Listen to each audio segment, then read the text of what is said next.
So much to comment on from last night's presidential debate on Fox News. The man who I can't wait to hear his thoughts on it, Stephen Roberts, ABC News political analyst. Good morning, Stephen Roberts.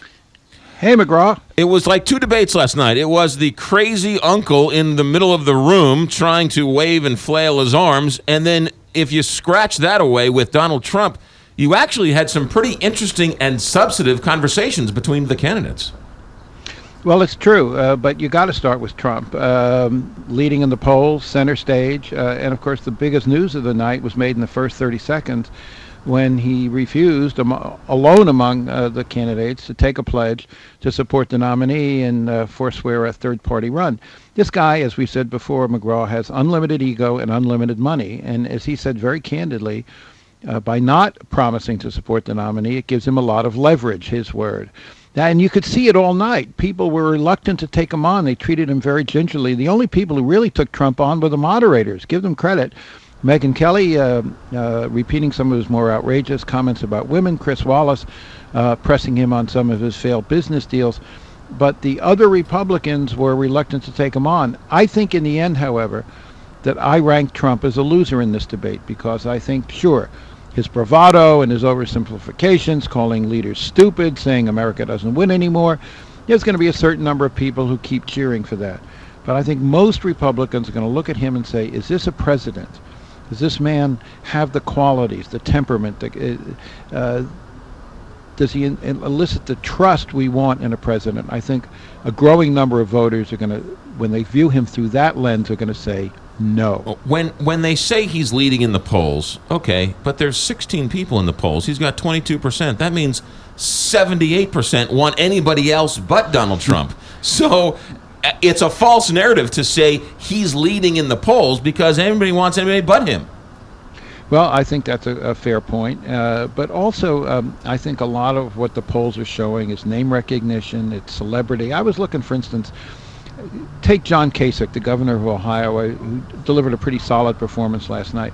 Latest Gallup poll, only about a third of Americans knew enough to have a view of John Kasich as favorable or unfavorable. Donald Trump's a star. He's a TV star. Those numbers are badly inflated by his notoriety, in my view. And as I say, I think that you got to ask, what do people want in a president?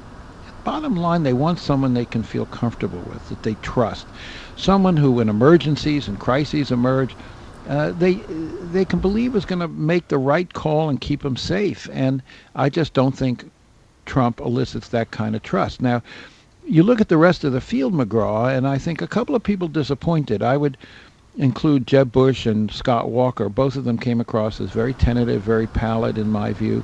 Neither one of them showed much zip or much energy. The person who did impress me was young Senator Marco Rubio of Florida. When he had an interchange with Jeb Bush, who, by the way, was his political mentor, Bush has given this long resume about what he did in Florida 10 years ago, and Rubio says, look, American politics is about the future, not the past. I think he's dead right about that. So on the winning side, I would include Rubio as someone who helped himself last night. The Republican Party, I think, is playing a dangerous game. They're letting Fox dictate the rules, the who's on stage, who's not on stage. It's not Fox's debate, it's the Republican Party debate, and I think they're playing a dangerous game, letting Fox or CNN or any of the other media outlets dictate how this is going to play out. Well, it is a problem, but look, I think Fox did a reasonably good job. The debate was fast-paced. Even at 10, folks got a very limited amount of time. They were asked to compress their views into very tight sound bites. I thought the questioners did a good job. As I say, they were far more sharp-edged with Trump than his rivals were on the stage. But it's an inevitable problem. But it's a good problem in a way. I believe strongly that the fact that Republicans have 17 candidates is a sign of health for the party, even though it creates certain problems. And I thought Marco Rubio got off one of the better lines of the night when he said, look, we've got a lot of good candidates on the stage, and the Democrats can't even come up with one good candidate. But there always is a problem when you cede the leverage and cede the format to a news organization.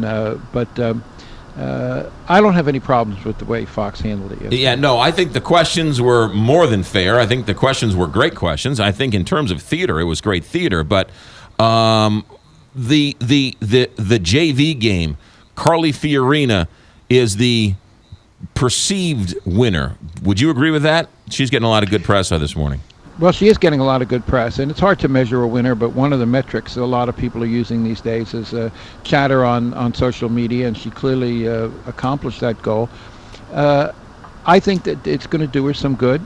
Look, one of the key questions, particularly when you have such a large field, is who's talked about, who gets covered. We haven't, in our weekly chats, we haven't mentioned Carly Fiorina in a long time, right? Yeah. and today we're talking about her for the first time. So that's an indication that perhaps she will get more TV coverage. When you got 17 candidates, you can't send cameras with all of them. Well, maybe CNN will now send a camera out to cover her. Maybe more people will show up at the coffee shop in New Hampshire. Maybe a few more Republican donors will start putting Carly on their list. So there can be some benefits from a good performance like this. Whether she can capitalize or not remains to be seen. She's got a big hill to climb, but it certainly was a plus for her, McGraw. If you're Jeb Bush this morning and you're his supporter and you're his people and his camp, what do? He looked like he was on the wrong stage. I think of all the Rubio's doing well, the fact that Jeb Bush had no presence on stage, I think is a big problem for him going forward. I agree. I think the best news for Jeb Bush was that was Trump's bravado, which is, as I say, I think in the end is going to cost him badly. But on the positive side for Jeb Bush, there wasn't much. I think there are two things he's doing wrong. One is he is simply relying on this resume, and it's constantly backward looking. This is what I did, and this is what I did 10 years ago as governor of Florida.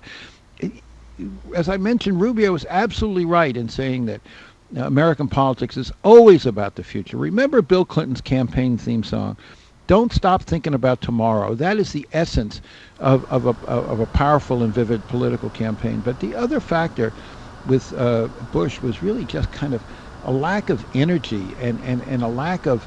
He came across as very pallid and kind of low key, and maybe they were playing not to lose. Maybe they were freezing the ball, whatever analogy you want to use. But I agree with you. I think that his team has got to look at that performance and say, we got to pep this guy up, and we've got to get him more energized and more forward-looking. Steve Roberts, ABC News political analyst. Great job. Thanks for checking in.